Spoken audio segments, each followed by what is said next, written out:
Did you know that for centuries, European maps of Africa often labeled vast regions as unknown or unexplored, despite thriving trade networks and complex political systems already in place? This is the story of how maps shaped, and continue to shape, the African continent. It's a story of erasure, control, and the ongoing struggle for self-determination.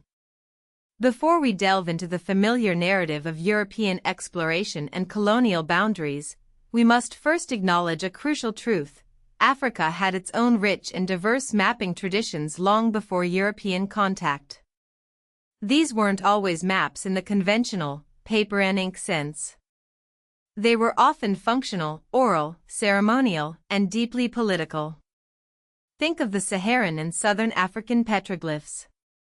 Some scholars believe these ancient rock carvings depict landscapes, sacred spaces, or even layouts of livestock enclosures.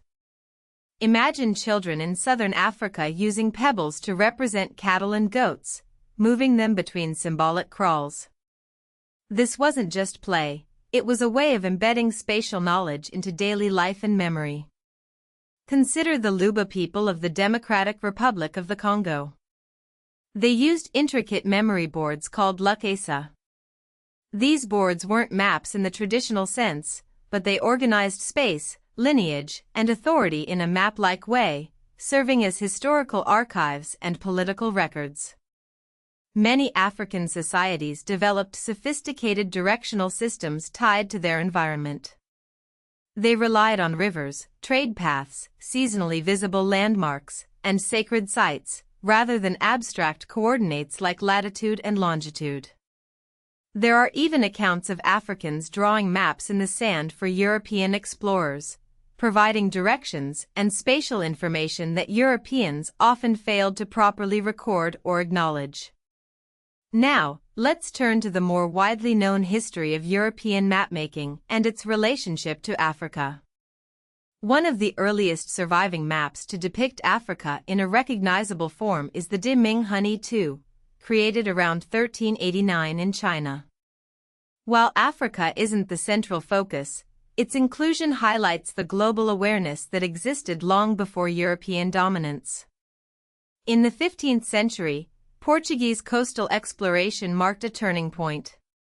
Bartolomeu Dias rounded the Cape of Good Hope in 1488, and Vasco da Gama reached India via the African route in 1498. These voyages fueled a rapid expansion of European mapping efforts. Over the next few centuries, European maps of Africa increasingly relied on coastal observations, traveler reports, trade routes, and river explorations. The Niger, Congo, and Nile rivers became key targets, reflecting the growing European interest in resource extraction, missionary work, and imperial expansion. The 18th and 19th centuries saw a surge in European exploration focused on penetrating the African interior. But the most dramatic shift came with the Berlin Conference of 1884–1885. Here, European powers formalized the rules for claiming African territory.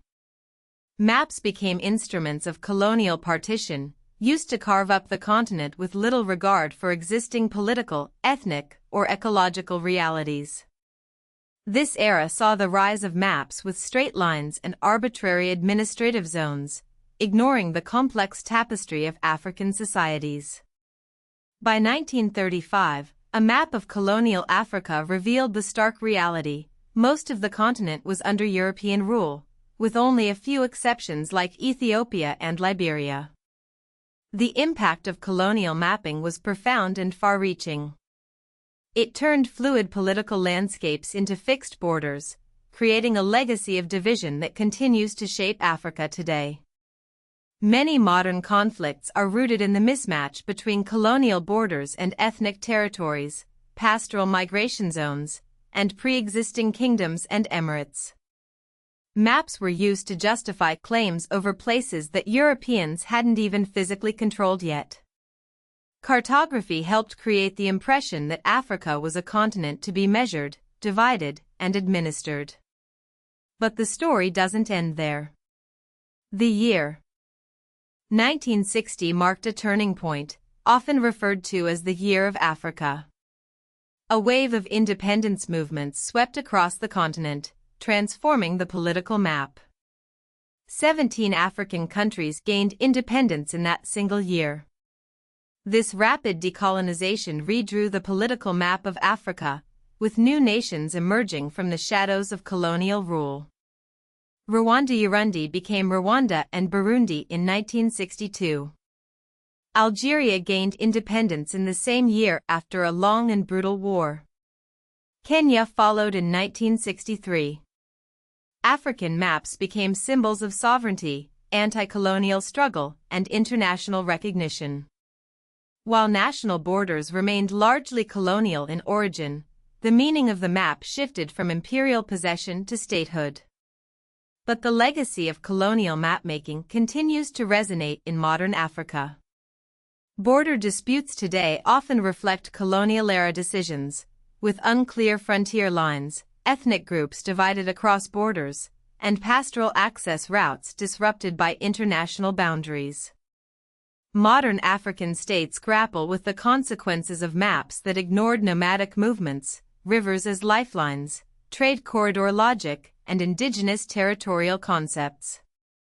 Contemporary issues like border insecurity in the Sahel, Nile Basin politics, the boundaries of the Great Lakes region, and the ongoing disputes between South Sudan and Sudan are all shaped by this mapping history. However, there's a growing movement to decolonize maps by restoring African place names, showcasing indigenous geographies, correcting Eurocentric projections, and centering African cartographic traditions.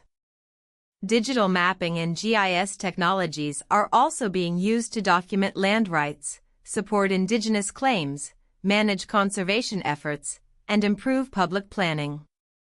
The story of African map history is a complex and multifaceted one. It's a story of indigenous knowledge, colonial conquest, and the ongoing struggle for self-determination. It's a reminder that maps are not just neutral representations of the world, they are powerful tools that can shape our understanding of space, identity, and power. The most consequential map of Africa may not be a single map at all, but the long process by which Europeans turned a continent of living political systems into a set of administrable lines.